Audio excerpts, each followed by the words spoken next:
Hi to our listeners. My name is Eric Stano with Magic EdTech, and I'm joined today by Dr. Dwayne Wood. We are having a conversation as part of our TLDR series. So, Dwayne, if I could, if we could just jump right in, based on your research, what are the most significant evidence-based principles that are often misunderstood or overlooked in digital learning implementations? Yeah, when you ask me, specific principles, one of the things I like to kind of Sure. think about here is more of, you know, the bigger picture of what's being applied, because there's plenty of research out there on, all the different principles that we would apply in a digital learning context to produce learning. But I think it's the consistent application of those principles that gets overlooked. And I don't mean that as like this is like a super criticism on instructional designers Yeah. out there. I mean Sure. it that we have these principles that have been well researched and when applied have shown that it produces help you achieve those learning objectives you're trying to achieve. But we're all faced with constraints, specifically resources, but other constraints, and we tend to kind of deviate, I think, from some of those principles. And ultimately, I would say, the it's not necessarily the technology or the digital format that you find yourself in. It's how you organize following those principles to produce the learning, that I think is important. And there's a couple studies that I was going through and looking through, trying to find some recent ones, and I pulled up some meta-analysis ones. I kind of like those because they cover a lot of ground. So you can see what's coming out. And there's one by Cromley and Shen that talks about the learning outcomes are not driven by the type of media, but how well designed principles are applied. And to me, that gets to the crux of what's being overlooked sometimes is we get we see those shiny things of this new great technology or this great media that would be fantastic for our content, but it might not be Right. fantastic for the audience that we're with and achieving the learning outcome that we're trying to achieve. So and that brings me to kind of another principle that I think gets overlooked a lot, and that's alignment. When we look at what we're trying to achieve, we start with we got those outcomes, right? Well, can we draw a line from that activity or that content or whatever we designed for the student to do, and how it's achieving? And can we answer that question? How it's achieving that learning outcome? I think that gets missed sometimes, and I think Right. it gets missed quite often. And how what is the student doing that's helping them achieve that learning outcome that we outlined. And a lot of times when I sit down with a client or I talk with somebody that's trying to build a learning outcome, one of the things I'll ask them is, if a student has one takeaway, they can only have one, right, out of this learning event or a product you're putting together, what would it be? Right. And that helps set the guide because, as instructional designers, we'll probably have two or three learning Right. objectives with a Bloom's verb, right? We're putting that in there and we're going to use that in alignment. But sometimes that can get lost, I think. But if you Right. can focus on that one single goal, right, and that have that as your alignment, and then you also use that to guide your objectives, because if you have a Right. really well written objective, you already know what the assessment is, right? It Right. tells you. And I love that focus on if there is one thing. I do a lot of public speaking, and I often find as a rhetorical device for myself that I'll say something akin to, "If you remember one thing from this presentation, from this particular conversation, please remember this," and I'll sort of thunder away at that. And I found that effective just in my own life, and I think that's an effective organizing principle in this context as well. Now, you actually used the word consistent earlier, and I want to return to that word because I'd be curious about the any patterns that you've observed that consistently lead to instructional design frameworks failing to scale in schools and universities. Yeah, when we talk about scaling, we I think we tend to focus on that framework itself, the content or the product, right? Um, and I don't think that necessarily, it could probably be very solid, right? Design, product, framework being used. Um, I think it comes a lot to the things that are around that are part of that. So, like we talk about, the people that are going to implement it. Are they ready to implement it? Have they been trained? Is there buy-in? Right? All these things that can happen that I think are critical to making something scale or be effective across an organization. And there's plenty of, I found a couple studies too that pointed this out. There's a 2023 Institute of Education Sciences. They talk about, you know, why they succeed or fail, and they really succeed because people have counted time, training, resources, institutional constraints, which I would even throw in institutional culture, is something you need to think about when you're looking at Sure. scaling something across an organization. You got to factor in those. The same talks about the education ecosystem, and I kind of like that term because it adds these things of the infrastructure, the organizational support, right? What is available for that educator to help them implement this? If you don't give them anything, probably pretty likely it's not gonna scale or be effective. And then just institutional capacity. I think sometimes when institutions look at a big product or project that they're trying to implement, that they don't necessarily see the reality of their capacity. And not just the technological capacity, right? Do we have the bandwidth, all right? Or do we have the software process and stuff, but the human resource side of it. Are our people that are integrating this, are they trained? Right? Do they have buy-in? In an older study I found that I thought was pretty neat, they talked about like not necessarily the external barriers. Like we have frameworks like TPAC and TIMS, right, that can help us think through a technology integration. Uh, but this talked about internal barriers, right? That individual educator might have a bias against technology itself.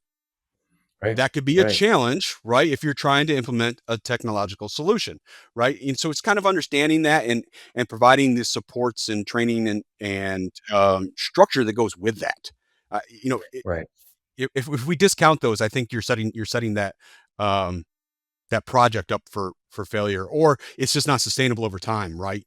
So that initial implementation might look like it's going great, but it peters away, right, and falls away and becomes less effective over time, right, because the institutional supports for sustainability weren't built in right from the beginning. Yeah, no, and I appreciate a couple of the reflections you shared there. Certainly, the capacity question is critical, but I did note that you also included sort of the institutional culture as well, and I think it's long been drilled into me that relative to a corporate environment or an organizational environment, culture eats strategy for breakfast.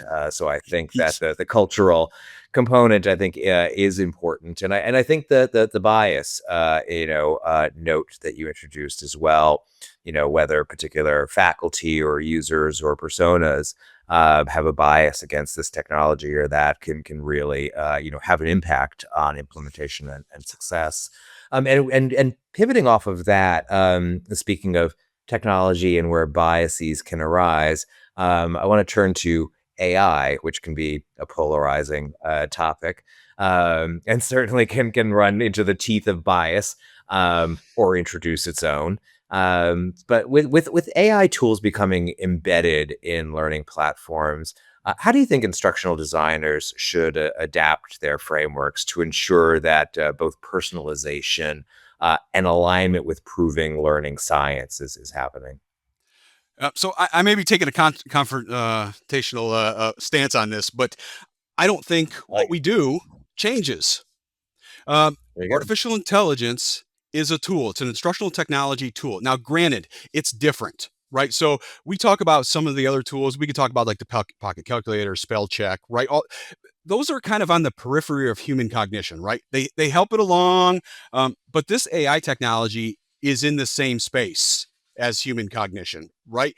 So there are some differences there, but when I mean that is, I don't think our approach to instructional design needs to be AI first. We need to use those same principles that are well tested, that are that we've shown to be effective to produce learning outcomes, and apply those. Though, like, we still have to be very aware because, again, there's multiple studies out there. I cited two that are 2025 systematic reviews. Tan and his group, and then Ren and Wu.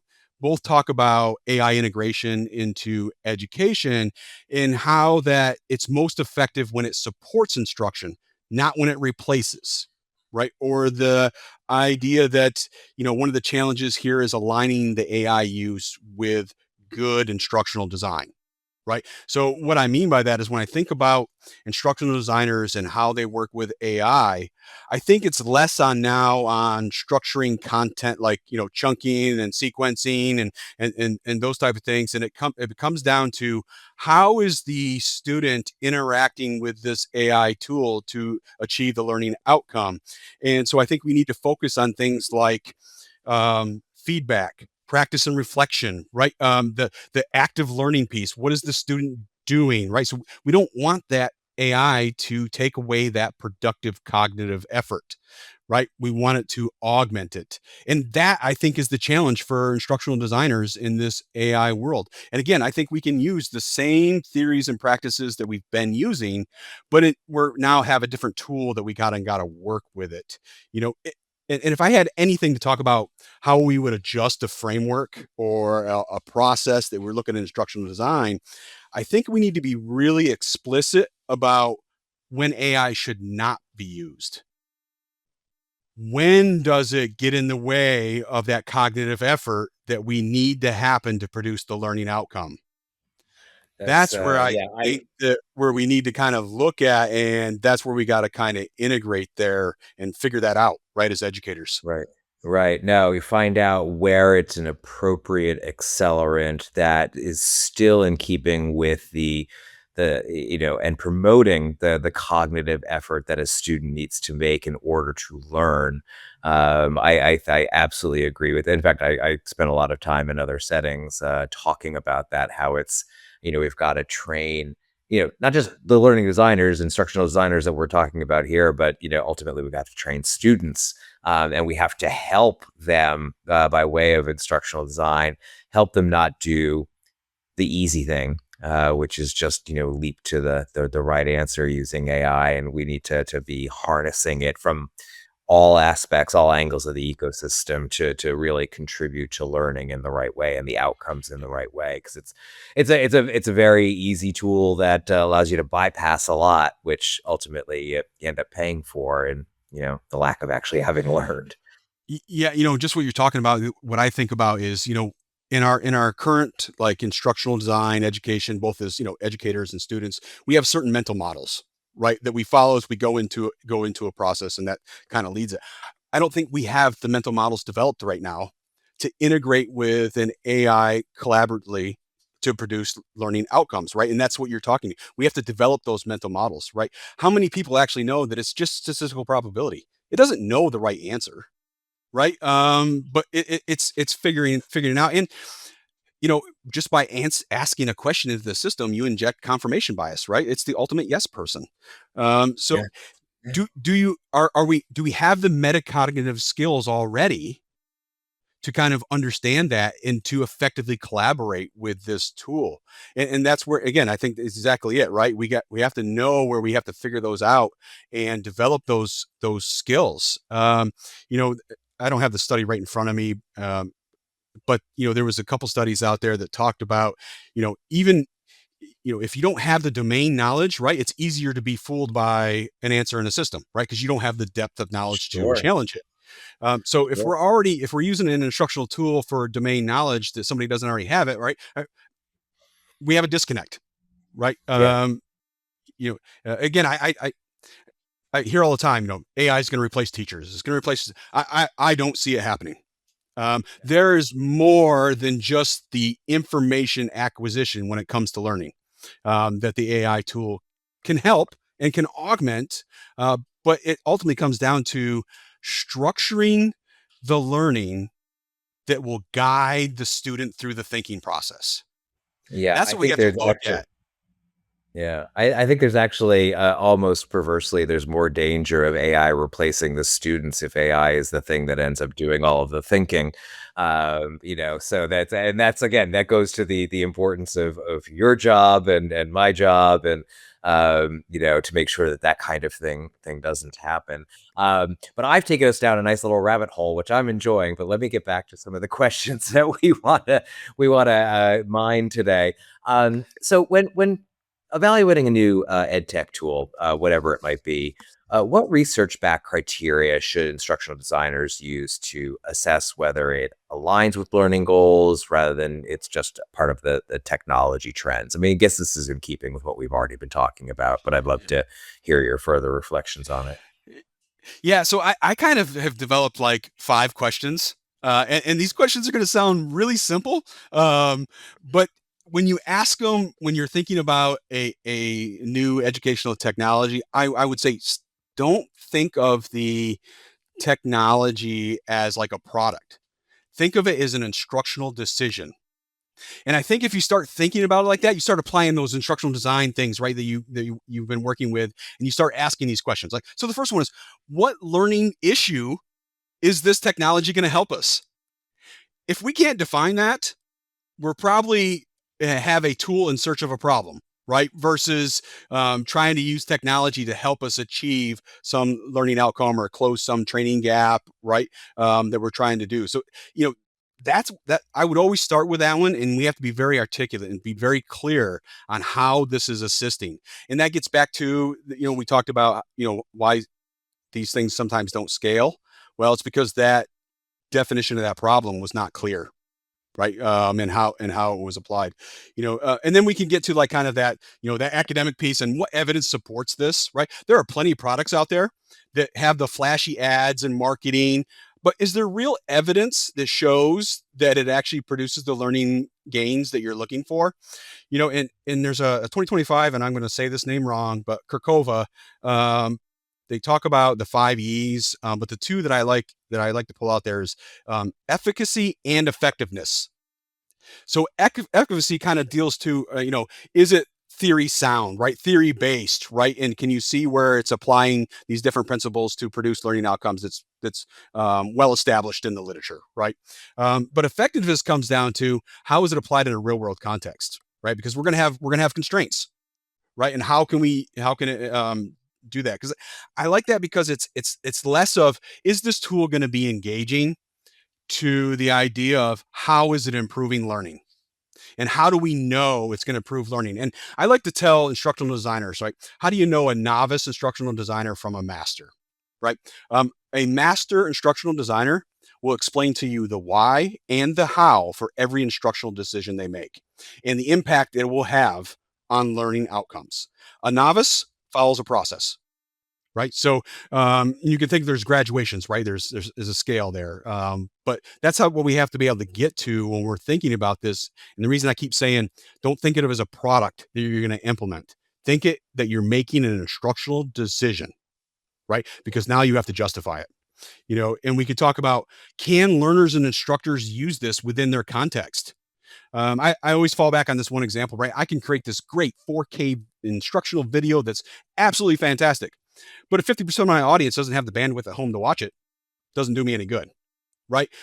So it's understanding the learners, and we gets back to the idea of culture, right? If I'm in an organization that is doesn't see technology, right, the way that it's going to solve a problem or something, well, I got a culture issue that maybe my instructors aren't ready, right, to use this, and there's Yeah. going to be a process to get buy-in, to bring that up. Maybe the school doesn't have the bandwidth, that their internet service doesn't have the bandwidth to actually run the program, right? Or the server capacity. I mean, there's just all these things that are peripheral to the actual learning that we have to take into account when we're talking about bringing on an instructional or educational technology tool.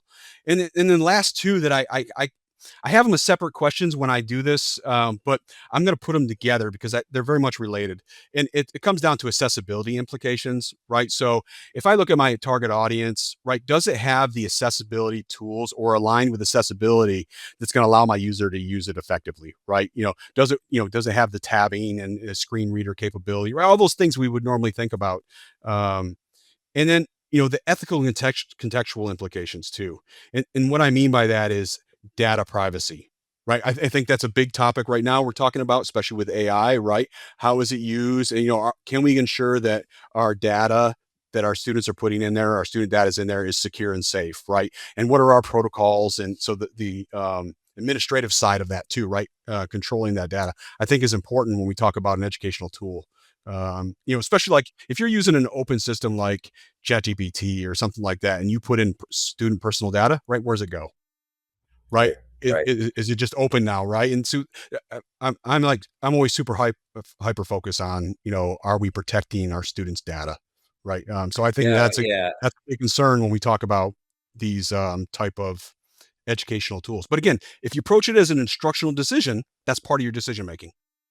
Yeah, yeah, no, and I appreciate your reflections on sort of both ends of the student piece of this, the student access. Do they even have the bandwidth to consume this, 4K, video, or something that's just really high end and marvelous, but if they can't access it at all or don't have the bandwidth for it, what good does it do them? And the tail end of that, the data, the collection. So I appreciate your focus on really enabling and protecting the students, both. I think that's just a nice holistic view of the sort of the problem statement in front of everyone. Well, in the last few, we've been talking, and you've been citing, a lot of research from some others, and I want to give you the chance in these last couple minutes here, really to talk about your own research, and your own publications, and the gaps you've seen in the current instructional design research out there, and if you want to share any examples from your research on instructional design strategies that successfully scaled across multiple institutions. I'd love to hear, not just about your opinions, but about what you've done, and what you've put out there. Yeah. So when I think of instructional design, one of the things that study, I'm gonna give you a study here that kind of points this out. But in education, right, we rarely agree on definitions, and one of them is, what is an instructional designer? We and you can look across different contexts, and instructional designers are doing a wide range of tasks and items that they're doing. But I would pose that a couple key aspects of being an instructional designer is, one, you're an analyst, right? You have to be able to look at the data. And when I say data, I'm not meaning numbers a lot of times, but I'm looking at, do you understand your target audience? Right? That there's data, right? Do you understand the gap that you're trying to close? Right. So the context that you're working in, the tools that you have, right? This is all data you're working with that you have to analyze to produce a product, working within constraints. But I would also say, you know, not only are you the analyst, but you're the problem solver. If we look at any type of instructional, aspect or projects that come, you're trying to solve a problem, and your instructional designer is your lead problem solver. So they need the problem solving skills, right? And that is analysis skills to kind of put all this stuff together. It's super complex when you get down to the decision making. And I have a soon to be published paper where I kind of try to tackle this problem, in the idea where I try to apply systems thinking. So systems thinking takes us where we can look at multiple systems and how they interact. Right. And those interactions are really where we start to really see where we can make impactful decisions, right? Because we're going to have second and third order effects. So what I kind of tried to look at was, what are the systems involved in a learning piece, right? Or project, and I broke it down into, there's the learner, right? There's a whole bunch of things around that. There's the resources that are available, right? That's going to be a system that we're working within, which would also include like your institutional policies and those other pieces there. And then there's the content itself. And we have all kinds of theories that kind of would fall in any one of those systems. And there's a few that kind of bridge those systems, but to have all of those, you need the instructional designer to kind of meld those together within the context. And it starts to get down to the idea of defining that limiting factor, right? So when you're looking across those systems, what's my limiting factor that's going to impact me the most when I'm trying to achieve a learning outcome? And if you can identify that, now you can start to mitigate the impact of that in achieving a learning outcome, right? So the framework I kind of propose is not going to produce you an answer, right? It's not like an algorithm is going to spit out an answer, but it's a means to help think through a problem, think through that learning problem, and how you would, working with constraints, right? There's an older model from it's from the 1990s. It's called the layers of necessity. It focuses just on resources, and it basically says as your resources become constrained, so do your instructional decisions. Sounds pretty simple, right? But if you overlay that in some other aspects of, say, Mayer's 12 principles of multimedia learning, right? And then you start to kind of see where those kind of meld and come together to produce the learning outcome that you're trying to achieve within the constraints you're given, right? We always are making trade-offs, but can we describe the trade-off we're making and the impact it's going to have? And not only is that, and this is coming from some of my experiences. Not only is that a learning piece, right? What trade-off am I making and what kind of impacts down, but it also comes down to asking for more resources. Because if I can explain that to the client or the administration, hey, look, if we have to make this trade-off and we don't have this resource, this is the outcome. And I can explain that and talk through that, I'm more likely to probably get some resources, right? And again, like I said, instructional designer's role, it's enormous, right? And depending on the context you are and you're kind of working through. But again, if you come down to an analyst and a problem solver, within an instructional educational context, you're probably an instructional designer, right? I even say I like to have my instructional designers actually instruct also, because there are nuances to the application of your design. And if you're not see, or at a minimum, seeing it happen, right? And being part of the implementation. If you're not part of the implementation, I think you're missing out on some nuances in data to help you become better, right? And Right, to right. Yeah, improve your just seeing practice. seeing how it works in the real world, like, "Oh, this is how that's consumed. This is how that's used." Yeah, I think that's good advice and, something that, I think would be, yeah, something that, other instructional designers should take up, maybe actually getting into the classroom. Yeah, we're working in complex environments, right? So we have to be able to, that theory to practice, right? I could talk theory all day long, right? But it doesn't do you any good if you don't have the skill to put it into practice. And that's a skill that needs to be developed, right? And Right. that can be, again, that can be challenging in traditional higher education, right? We can talk project-based learning and all these other things. But, I think it was, you asked about instructional strategies that scale, right? Yeah. And Yeah. going forward in there. And I think we have another question coming up that we were kind of talking about, and that becomes to how to prepare instructional designers. So maybe I'll try to tackle a couple of those as we go through this. But Yeah. Well, and actually, I mean, in fact, if you'd like to, because we're running a little bit out of time, which is my fault for having had some technical difficulties. But if you'd like to maybe bundle the forthcoming questions that we were going to mine together here and give some final thoughts here, because I think a lot of this goes to what's going to be sustainable, what's going to be the future that folks should attend to. So if you want to take them all in one swing, yeah, I think I'll do my best we'll here. make sure to get it all. Yeah. So when we were talking about scaling, right? The successful multiple institutions, and instructional design choice, right? And when you look at the literature, it doesn't necessarily say this is the magic bullet, right? Because again, we're working in very complex environments.